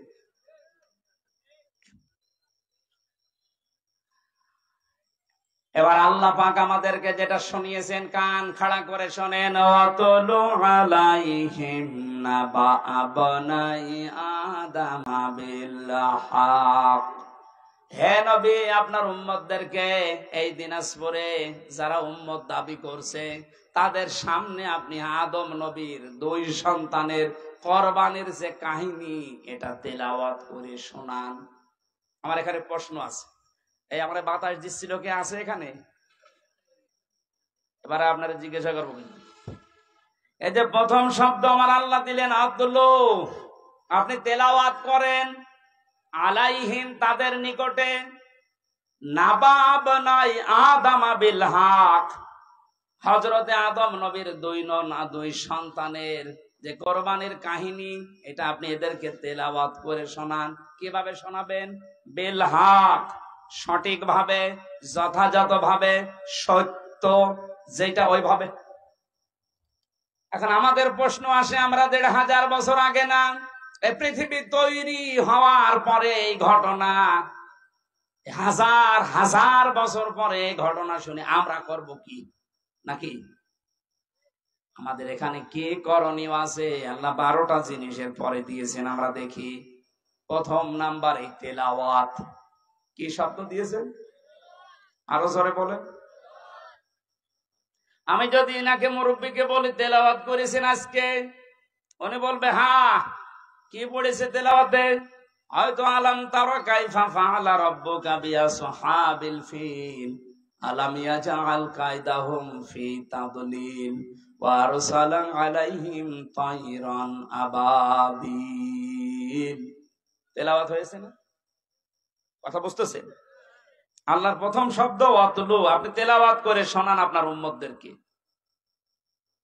ওনারে বললাম তেলাওয়াত করেছেন আজকে, উনি তো এই সূরাটা মনে করেন শোনাইছে, তেলাওয়াত হয়েছে না? পড়া কোরআনে 3টা শব্দ আমি পেয়েছি কোরআন পড়ার ব্যাপারে, কারা, রাতালা, তালাওয়া। অভিধান বেত্তা যারা আছে এই 3টা শব্দের ব্যাখ্যায় লিখেছেন কেউ যদি কোনো কিছু তেলাওয়াত করতে চায় তার 4টা হক আদায় করা লাগবে। 1 নাম্বার ওটাকে শুদ্ধ করে পড়া লাগবে, 2 নাম্বারে ওটা বুঝতে হবে আপনাকে, 3 নাম্বারে ওই বোঝা বিষয়ের উপরে আপনার প্র্যাকটিক্যাল লাইফে আমল থাকা লাগবে, 4 নাম্বারে ওইটা যেন মানুষ মানতে পারে এই ব্যবস্থা করে দেওয়া লাগবে। তাহলে অনেকে শুদ্ধ করে হয়তো তেলাওয়াত করেছে। দ্বিতীয় নম্বরটা এক কথা বলে না কেন নেই। 3 নাম্বারটা যতটুকু পড়েছে অতটুকু ওনার প্র্যাকটিক্যাল লাইফে থাকবে। উনি তেলাওয়াত করেছিল আলাম ইয়াজআল কায়দাহুম ফি তাদলিল। হে নবী, আপনি কি তাদের এই দিকে তাকিয়েছেন? আল্লাহ হাতিওয়ালাদের সাথে কি ব্যবহার করেছিলেন? তাদের সমস্ত ষড়যন্ত্র আমার আল্লাহ কি নস্যাৎ করে দেয়নি? কায়দাহুম, কায়দা মানে কি? কায়দা বলেন আমরা কায়দা করেছো, এই কায়দা মানে ষড়যন্ত্র। আল্লাহ কি তাদের ষড়যন্ত্র নস্যাৎ করে দেয়নি? এটা উনি পড়ার পরে মনের ভেতরে 100% দৃঢ় বিশ্বাস রাখবে। কাবা ঘর যেভাবে আমার আল্লাহ রক্ষা করেছিলেন ষড়যন্ত্র থেকে আব্রাহার এই হাতিওয়ালা বাহিনীর, তামাম পৃথিবীতে মুসলমানদেরকে, ইসলামকে আল্লাহ কিয়ামত পর্যন্ত ভাবে রক্ষা করবে। আজ আমরা ইসলামের দুরবস্থা থেকে অনেকে সাইড কেটে চলে যাচ্ছে, দিনকাল ভালো না। তা আপনি কি পড়লেন? কোরআনের আয়াতের উপর তো আপনার 100% বিশ্বাস এখনো আসেনি, তার মানে আপনার তেলাওয়াত হয়নি। নবীজিকে আল্লাহ বললেন আপনি তেলাওয়াত করে শোনান, তেলাওয়াত করলেই তার মানে আপনি বুঝবেন যে কি আল্লাহ বলতে চায়। হযরতে আদম আলাইহিস সালামের যে শরীয়ত আমরা শুনেছি, ওই সময় সন্তান হতো জোড়া জোড়া করে, আগের পক্ষের আর পরের পক্ষের একটা একটা করে তিনি বিবাহ দিতেন। যে মেয়েটাকে বিবাহ করার কথা তাসলিমা আর আকলিমা, হাবিলের সাথে যেটা সেটা সুন্দরী ছিল, কাবিলের সাথে যেটা ওটা চেহারা অত ভালো ছিল না। সেই পৃথিবীর শুরু থেকে মেয়েদের চেহারার উপরে মানুষের একটা চাহিদা আল্লাহ তৈরি করে দিয়েছে। এটা আমি বানালাম নাকি? সূরা আলে ইমরানের 14 নম্বর আয়াতে আল্লাহ দলিল দিয়েছেন, যুজ্জিনা লিন-নাসি হুব্বুশ শাহাওয়াতি মিনান নিসা। আমি ভালোবাসা, আকর্ষণ, মহব্বত এরকম কিছু তৈরি করে দিয়েছি, শোভনীয় বানিয়ে দিয়েছি তোমাদের কাছে 9টা জিনিসকে। তারা 1 নম্বরে তোমাদের স্ত্রী, মেয়ে লোক। মেয়ে লোকের চেহারার সাথে পুরুষের আকর্ষণ এ সৃষ্টি করেছেন কে? আর জোরে। আমাদের আদি পিতা হযরতে আদমকে আল্লাহ যখন বানিয়েছিলেন, জান্নাতের ভেতরে তার সব নিয়ামত ওকে ছিল, কিন্তু মনের ভেতরে তার শান্তি কাঙ্ক্ষিত মানের পাচ্ছিলেন না। আমার আল্লাহ মনের ভাব বোঝার কারণে তন্দ্রা দিয়ে তার বাম পাজরের হাড় খুলে একটা নারীকে আল্লাহ বানিয়েছিলেন, হযরতে হাওয়া আলাইহিস সালাম। এটা ইবনে কাসিরে আছে। এই পৃথিবীতে 4 জন মহিলাকে আল্লাহ সবচাইতে বেশি সুন্দরী বানিয়েছেন। তার ভেতরে 1 নম্বরে আমাদের আদি মাতা হযরতে হাওয়া আলাইহিস সালাম। এত সুন্দর করে আল্লাহ দুনিয়াতে আর কাউকে বানাননি। 2 নম্বরে হযরতে বিলকিস, এত সুন্দর ছিল। 3 নম্বরে ইব্রাহিম আলাইহিস সালামের প্রথম স্ত্রী হযরতে সারা। 4 নম্বরে ইউসুফ নবীর স্ত্রী হযরতে জুলাইখা। যদিও অনেকেই কেউ কেউ হযরতে ফাতেমাতুজ জোহরার কথা জানিয়েছেন, কিন্তু আগের 4টাই প্রসিদ্ধ। হাওয়া আলাইহিস সালাম, বিলকিস, সারা, জুলাইখা। এত সুন্দর করে আমার আল্লাহ তাদেরকে বানিয়েছেন, কিয়ামত পর্যন্ত অত সুন্দরী মানুষ আর আসবে না। পরিমণিত কি কিছুই না, কারণ ওরা তো সরাসরি আমি জেলখানার পাশে দেখেছি।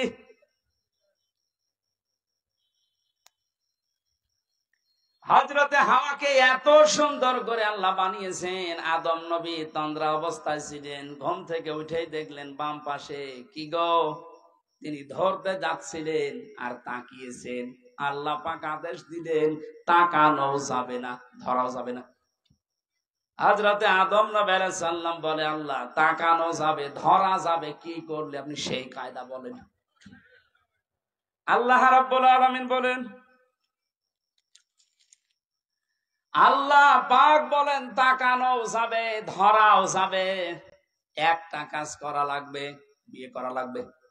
তাহলে এই জায়গা থেকে প্রমাণ হয় কি, বিয়ের আগে যে প্রেম প্রীতি গুলো আছে এগুলো জায়েজ। অনেকে প্রেমিকার মাথায় হাত দিয়ে বলে, আল্লাহর কসম আমি তোরে ভুলে যাব না, অথচ পুরাটাই হারাম। বিয়ের আগে ওর মাথায় হাত দেওয়া জায়েজ আছে? কথা বলে না কেন? না, এলাকায় প্রেম প্রীতি বন্ধ হয়ে গেছে। প্রেম প্রীতির বন্ধন নামে সিনেমা তৈরি হচ্ছে। আদম নবী আলাইহিস সালামকে আল্লাহ বললেন বিয়ে করতে হবে, উনি বলছে আমি রাজি। এই দেশের যুবক যারা আছে, আমার মনে হয় ওরা যদি পৃথিবীর কোন ফরজের খবর না রাখে, বিয়ে করা ফরজ এটা জানে না। সন্তান যাদের আছে প্রাপ্তবয়স্ক, রিজিকের দিকে আপনি না তাকিয়ে তার বিয়ে দিয়ে দেবেন। বিয়ে করলে যে সমস্ত উপকার গুলো আছে আপনি এগুলো টের পাবেন না। আপনি মনে করছেন না, আজকে একটা ফেসবুকে একটা স্ট্যাটাস দিয়েছে এক মহিলা, বলছে আমি প্রতিষ্ঠিত হব, দরকার হয় বুড়ি হব, তারপরে বিয়ে করব। আল্লাহ যৌবনকে ভোগ করার জন্য যে সময়টুকু দিয়েছেন, এই সময় পার হয়ে গেলে আপনার দিকে তো কেউ তাকাবে না। এই জন্য মেয়েদের শুকরিয়া আদায় করা দরকার পুরুষের এই যৌন চাহিদাকে। এটা আছে বলে আপনি আজ এত দামি। কথা বলেন। পুরুষের এই চাহিদাকে যারা মর্যাদা দাম দিতে চায় না, সেই পরিবারগুলোতে আমরা দেখতে পাই এরা পরকীয়া প্রেমে লিপ্ত হয়। আপনি মুরব্বী মানুষের শুধু বুঝবেন না, পরকীয়া প্রেমে এলাকায় নেই। যারা পরকীয়া প্রেমে লিপ্ত আছেন এখনো পর্যন্ত 3টা ক্ষতি হবে দুনিয়ায়। 1 নম্বরে চেহারার উজ্জ্বলতা নষ্ট হয়ে যাবে। 2 নম্বরে আপনার রিজিকের বরকত আল্লাহ কমিয়ে দেবে। 3 নম্বরে মরণের সময় আপনি ঈমান পাবেন না, বেঈমান হয়ে মরবেন। নাউজুবিল্লাহ বলে শেষ করে দিচ্ছেন, আর কিছু করবেন না।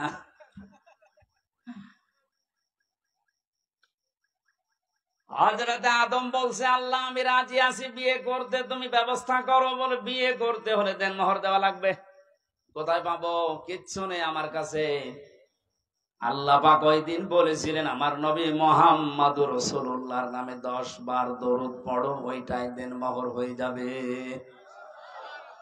দেনমোহর শেষ, বিবাহ শাদী শেষ। আল্লাহ রাব্বুল আলামিন হযরত আদম আলাইহিস সালামকে এবার আদেশ দিলেন। এখানে আমি দুইটা শিক্ষা বলবো, আলেম যারা আছেন খেয়াল করেন। অকুলনা ইয়া আদম উসকুন আনতা ওয়া যাওজুকাল জান্নাতা ওয়া কুলা মিনহা রাগাদান হাইসু শি'তুমা, ইলা আখির আয়াত, সূরা বাকারা। আল্লাহ পাক বলেন, আদম বিয়ে হয়ে গেছে, বউ নিয়ে বাড়ি চলে যাও। জান্নাত আমাদের বাবার বাড়ি। জান্নাত কথা বলেন না কেন? হযরত আদম আলাইহিস সালাম আমাদের বাবা, আদি পিতা, আমাদের পিতার বাড়ি আমাদের বাবার বাড়ি। তার মানে আল্লাহ পাক আমাদেরকে দুনিয়ায় জানাতে চাইলেন, এই পৃথিবীর বান্দা বান্দিরা বিয়ে করার পরে বউ নিয়ে যাওয়া লাগবে বাবার বাড়ি।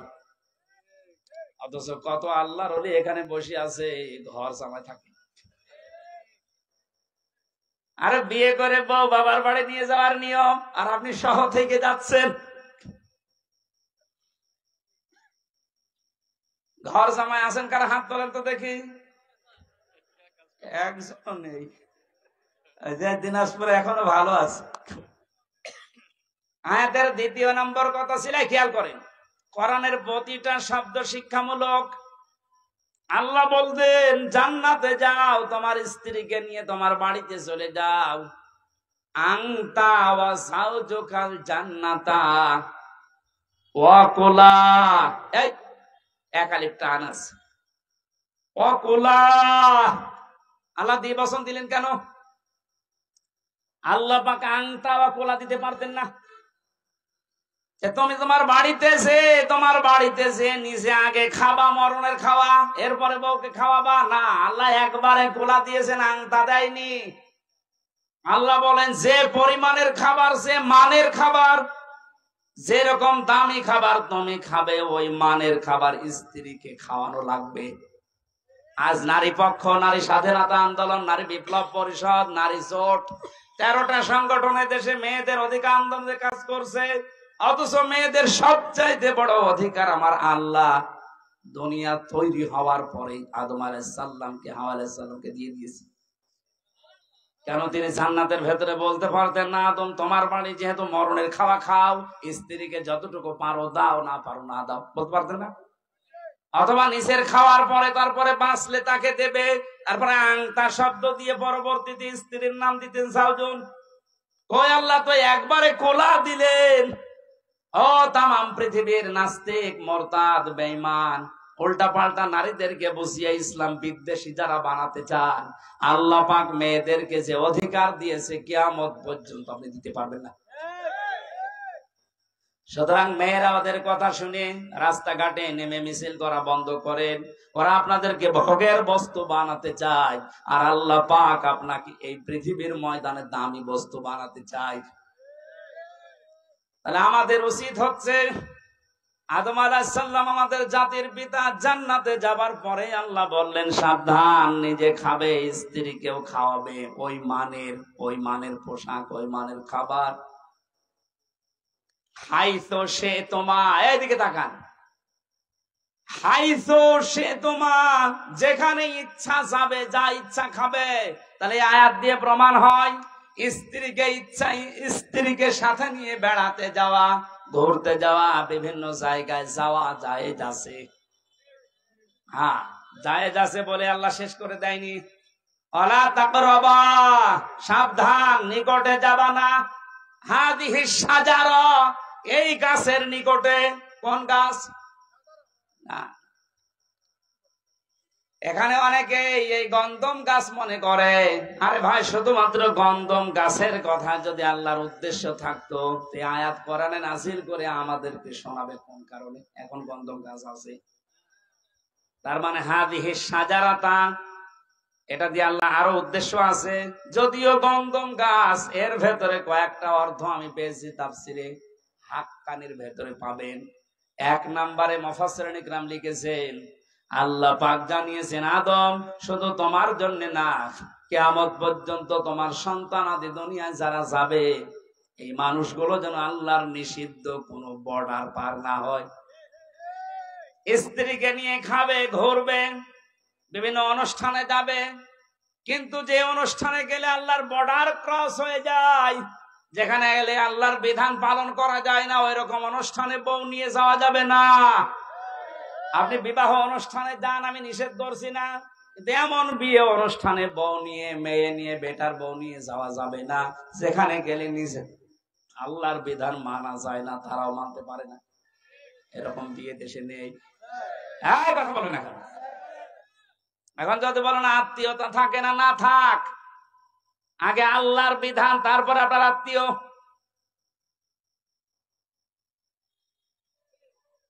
বিশ্ব নবীকে আল্লাহ জানাতে বলেছেন, নবী আপনি জানান লা তাআতা লিমাখলুকিন ইল্লা বিমাসিয়াতিল খালিক। এই পৃথিবীর ময়দানে আল্লাহ এবং রাসূলের অবাধ্য হয়ে যায় এমন কোন কাজ দুনিয়ায় কারো জন্য করা যাবে না। এটা যদি বিয়ায় না থাকে, না থাক, কারণ যে বিয়ায় জাহান্নামে নিয়ে যাওয়ার কারণ হয়ে দাঁড়াবে, ওইরকম বিয়ায় থাকার চাইতে না থাকা ভালো। আজ থেকে যে কয়টা শিক্ষা পেয়েছেন, প্রথম শিক্ষা কি? বিয়ে করে বউ বাবার বাড়ি নিয়ে যাওয়া লাগবে। 2 নম্বরে যা খাবেন, যে মানের খাবার, ওই মানের খাবার তাদেরকে দেওয়া লাগবে। এক কথা বলেন না কেন? যেই মানের ঘরে থাকেন, ওই রকম মানের ঘর তাদের ব্যবস্থা করা লাগবে। যেই মানের কাপড় আপনি পরেন, ওই মানের কাপড়ের ব্যবস্থা তাদের করা লাগবে। এরপরে তাকে নিয়ে মাঝে মাঝে ঘুরতে যাওয়া, আনন্দ করা। কিন্তু এমন জায়গায় ঘোরা যাবে না, এমন অনুষ্ঠানে যাওয়া যাবে না যেখানে গেলে আল্লাহর বিধান মানা যায় না। আজ বাংলাদেশে এমন এমন দিবস নাম দিয়ে চালাচ্ছে, যে দিবসে গেলে ইমানও যায়, আমলও যায়। নাম দিয়েছে শিশু মেলা, শিশু নেই, শুধু শিশুর খালারা আর মামারা, আর ওখানে গেলেই শুধু অ্যাক্সিডেন্ট হয়। কথা বল না কেন? এরকম অ্যাক্সিডেন্টের মেলা নেই,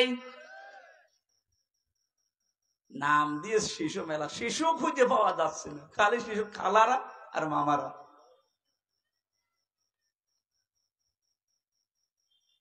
আমার ভাইরা, এই জন্য এমন কোন অনুষ্ঠানে, এমন কোন জায়গায় বউ নিয়ে আপনি যেতে পারেন না যেখানে গেলে আল্লাহর বর্ডার ক্রস হয়ে যায়, নিষিদ্ধ জায়গা হয়ে যায়। যদি যায়, আল্লাহ পাক বলেন ফাতাকুনা মিনাজ জালিমিন, দুইজনে কিন্তু জালেম হয়ে যাবে। হযরত আদম আলাইহিস সালামের যে সন্তান কাবিলের ভাগ্যে যে মহিলা জুটেছিল, তাসলিমা আর আকলিমা, এই সুন্দর চেহারা নাই, এই জন্য ওর আগের সিরিয়ালে যেটা এসেছে, এই মেয়েটাকে বিয়ে করার জন্য প্রস্তাব দিয়েছে আদম নবীকে। হযরতে আদম আলাইহিস সালাম সন্তানকে বললেন না, এটা সম্ভব না, আল্লাহর আইনের বিরুদ্ধে কাজ কখনোই করা যাবে না। ও তখন ফোন দিয়েছে, নিজের ভাই যেটা সুন্দরী মেয়েটার সাথে বিয়ে হবে, আগে যদি ভাইকে সরিয়ে দিতে পারি তাহলে এই মেয়েটা আমার জন্য সহজ হয়ে যাবে। এই চিন্তা ভাবনা তার ব্রেনের ভেতরে ঢুকিয়েছে শয়তান।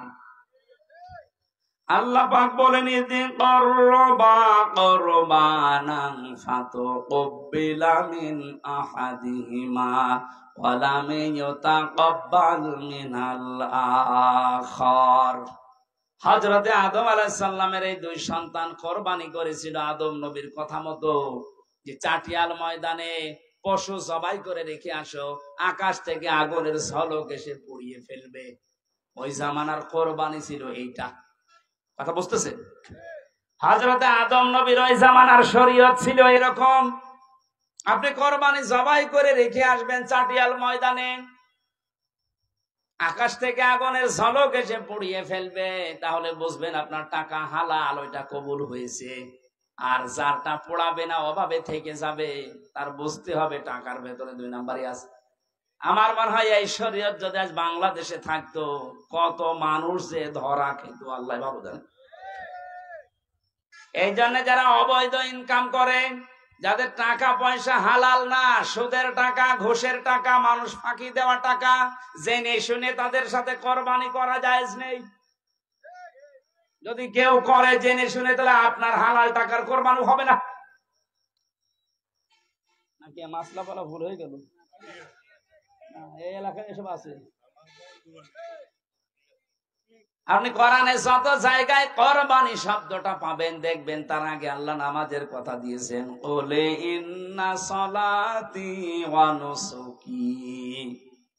এই যে সলাতি ওয়া নুসুকি, নুসুক শব্দের অর্থ তিনটা।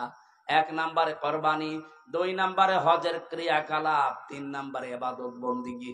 আপনি 1 নম্বরেই ধরেন কোরবানি দেওয়া, আল্লাহ আগে নামাজ, এরপরে কোরবানি দিয়েছেন। ফাসাল্লি লিরাব্বিকা ওয়ানহার, আপনি রবের নামে নামাজ পড়েন, এরপরে কোরবানি দেন। এখান থেকে মাসলা বের হয়, যারা নামাজ পড়ে না তাদের সাথে কোরবানি করা জায়েজ নেই। এলাকায় করেন কেউ, আপনারটাও হবে না। হযরত আদম নবীর শরীয়ত যদি এখন থাকতো, কত বড় বড় হাসি সে ধরা খেত আল্লাহ ভালো জানে, আমরাও ধরা খেতাম। কারণ আজ হাজারো মানুষ কোরবানি দিচ্ছে। আজ 50টা আকিস গ্রুপে কোরবানি দেবে, আমার মনে হয় কয়েকশো। টাকা যদি রিকশা চালকের মতো হালাল ইনকাম করে কোরবানি দেওয়া লাগতো, এভাবে হাজার হাজার গরু আমরা একজনকে কোরবানি দিতে দেখতাম না। চাটিয়াল ময়দানে রেখে আসার কারণে যখন কবুল হয়নি, ওকে শয়তান তখন ধোঁকা দিয়েছে, পথের এই কাঁটা, এই ভাই এটাই সরিয়ে ফেল, তাহলে সুন্দরী মেয়েকে তুই পেয়ে যাবি। আল্লাহ পাক বলেন, একজনেরটা কবুল হয়েছিল, ওয়ালাম ইয়াতাকাব্বাল মিনাল আখার, আর যারটা কবুল হয়নি, এই লোকটা ডাক দিয়ে বলেছে, কাবিল ক্বালা লা আকতুলান্নাকা, অবশ্যই আমি তোরে আজকে আর এখান থেকে বাড়ি যেতে দেব না, তোরে মেরে ফেলবো। আজ বাংলাদেশে আপনি একটা মিলাবেন, বৈধভাবে সৎভাবে অনেকের সাথে অনেকে চরিত্র দিয়ে পেরে উঠতে পারে না, তখন তাকে রাস্তা থেকে সরিয়ে দেওয়ার ব্যবস্থা করে। এমন এমন মামলা, হামলা, বিপদ আপদ তার ভেতরে তারে ফেলে দেয়, সে যেন আর উঠতে না পারে। কোরআনে কারিমের সূরা নিসা 5 নম্বর পারা 15 নম্বর পৃষ্ঠার 12 নম্বর লাইনের 113 নম্বর আয়াত। বাড়িতে একটু আয়াতটা মিলাবেন। ওমায়াকেসবে খতিয়াতান আও ইসমান সুম্মা ইয়ারমি বিহি বারিয়ান ফাকাদ হিতামালা বুহতানা ওয়া ইসমান মুবিনা। শেষ করে দেব, মেলা রাত হয়ে গেল, আমি তো এখনো খাবারই খাইনি। খাবার খাওয়া লাগবে না? করবো, ঠিক আছে, আর একটু করে খাবার নিয়ে আসে।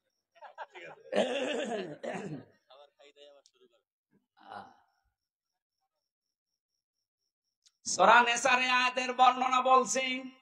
আল্লাহ পাক বলেন, পৃথিবীতে অনেক মানুষ এমন আছে নিজে অন্যায় কাজ করে, আর অন্যায়টা যখন হয়ে যায় তখন একটা নিরপরাধ মানুষের উপরে দোষটা চাপিয়ে দিয়ে নিজে ভালো সাজে। এ যেন প্রকাশ্য পাপের বোঝা বহন করে নিয়ে বেড়াচ্ছে। বলেন নাউজুবিল্লাহ। ও পৃথিবীর মুসলমানেরা, আল্লাহ যদি চর্মচোখে পাপের বোঝা দেখার মতো সুযোগ আমাদেরকে দিত, এদেশে আজ হাজারো ভদ্রলোক নামে যারা, এরা রাস্তায় বের হতে পারতো না। বিনা কারণে একটা মানুষের উপরে দোষটা আপনি চাপিয়ে দিলেন, অথচ লোকটাও বিষয় কিছু জানেই না। কথা বলেন না কেন? আল্লাহ তুমি আমাদেরকে বোঝার মতো রকম ঈমান এবং যোগ্যতা দান করো, বলেন আমিন। জীবন চলে যাবে, নিরপরাধ কোন মানুষকে আমরা যেন না ফাঁসাই। আপনি ওরে ফাঁসিয়ে ওর ক্ষতি করতে পারেননি, নিজে পাপের বোঝা আপনি বহন করে নিয়ে বেড়াচ্ছেন। হয়তো আজ আমাদের ওই চোখ নেই, তা আমরা দেখতে পাচ্ছি না। সাদা ধুতি পরে সুন্দর ভাবে গোসল করে গোঁফ দাড়ি কেটে একেবারে ফেরেশতার মতো লাগতেছে আপনাকে।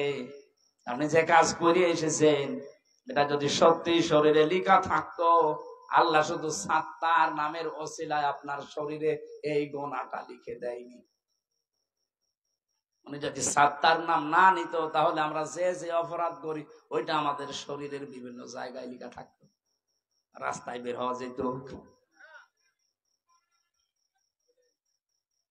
দিনাজপুর বাসে যখন ওটা কবুল হয়নি তখন হাত বাড়িয়েছে, আমি তোকে মেরে ফেলবো। যাকে মেরে ফেলার জন্য হুমকি দিয়েছে হযরতে আদম নবীর সন্তান হাবিল, এ কিন্তু আর হাত উত্তোলন করেনি মেরে ফেলার জন্য, তিনি একটা কথা শুনিয়েছিলেন ভাইকে। আজ আমরা যারা একামতে দিনের সাথে আছে, এদেশে ইসলাম কায়েম হোক, এই নেশা এই পেশা নিয়ে ঘুরি, তাদের ওই একই কথা। এত অত্যাচার, এত জুলুম, এত নির্যাতন সহ্য করার পরও আমরা পাল্টা আক্রমণ করি না।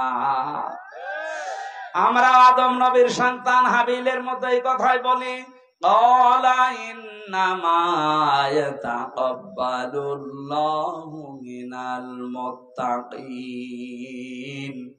হে ভাই কাবিল, তোমারটা কবুল হয়নি, এজন্য তুমি আমাকে মেরে ফেলতে চাও। আমি তোমাকে মারার জন্য হাত বাড়াবো না, তোমাকে মেরেও ফেলতে চাইবো না। ভালো করে শুনে রাখো, আল্লাহ পাক কিন্তু মুত্তাকি যারা তাদের কুরবানি দুনিয়ায় কবুল করে থাকেন।